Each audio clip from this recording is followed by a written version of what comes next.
জান্নাত হয় দান করে। সম্মানিত উপস্থিতি, ফকির মিসকিনকে দান করুন।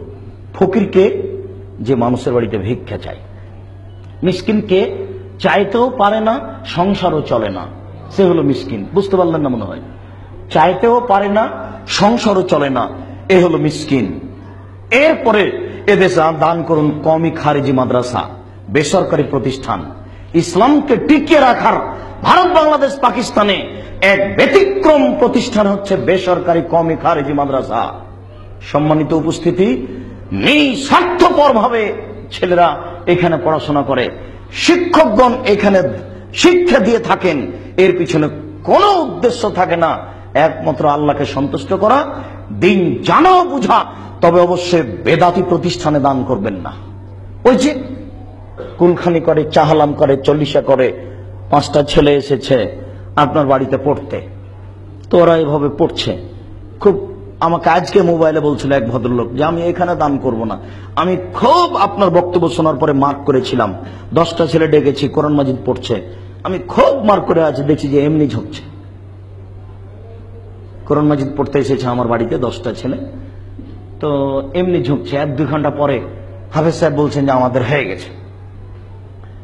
এত তাড়াতাড়ি কোরআন মাজিদ হয়ে গেল? জি, অমুক 1 পারা, অমুক 1 পারা, অমুক 2 পারা, অমুক 3 পারা, 30 পারা কোরআন হয়ে গেছে।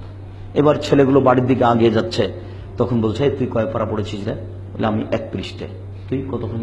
বলে আমি হাফ পৃষ্ঠে। আচ্ছা, আমি কিছুই পড়িনি, আমি এমনি এমনি ঝুঁকছিলাম। তাহলে এরা নিজেরা প্রতারণা দিচ্ছে, আর ওই মালিককে প্রতারণা দিয়েছে। মালিক মনে করছে যে আমার বাপের নামে 1 খতম দিয়েছে কোরআন, কোরআন পড়ে বক্স দিয়ে দিল, ধর্মকে পাগল পেয়েছে, পড়লাম আমি আর বক্সে দিলাম আপনার বাপের কবরে। ধর্ম কি এমন? ছি ছি ছি ছি ছি ছি, নাউজুবিল্লাহ। জনৈক সাহাবী রাসূল সাল্লাল্লাহু আলাইহি ওয়াসাল্লামের সামনে এসে বলছেন, আল্লাহর নবী, কাদ উফতিলাত উম্মি, আমার মা হঠাৎ মারা গেছে, ওয়াইন তাকাল্লামাত তাসাদ্দাকাত, আমার মা কথা বলতে বলে দান করতে না, ফাউসাদ্দাকু আনহা ওয়ালা হাসাব, আমি দান করলে তার নেকি হবে কি? বলা না। আল্লাহ রাসূল বলেন, হ্যাঁ হবে, তোমার মার নামে তুমি দান করো, তার নেকি হবে। বুখারী মুসলিম। মনে রাখুন, বাপ মার নামে দোয়া করেন। কোন দোয়া যদি মুখস্থ না থাকে তাহলে এমনি বলেন এক সময় হাত তুলে, আল্লাহ আমার বাপকে ক্ষমা করো, আমার বাপ একটা মানুষ, তার ভুল ত্রুটি থাকতে পারে, তুমি তাকে মাফ করো। আল্লাহ আমার বাপকে ক্ষমা করো, এই ভাষাটা জানেন না? এটা পারবেন না বলতে? এটাই বলে, এটাই আলহামদুলিল্লাহ। এটা হলো 1 নম্বর পথ আপনার। 2 নম্বর পথ, ফকির মিসকিন কওমি খারিজি মাদ্রাসায় টাকা দিয়ে দেন আর বলেন যে আল্লাহ এটা আমার বাপের নামে দিলাম। বুখারী মুসলিম। বুঝাতে পারলাম না মনে হয়? এইখানে দান করেন বাপের নামে, দাদা দাদির নামে, ওরা কিন্তু আপনাদের জন্য প্রতীক্ষমান চেয়ে আছে। কে একটু কিছু বলে আমার জন্য, কে একটু কিছু দেয় আমার নামে, সেইটুকু আমি প্রতীক্ষমান রয়েছি।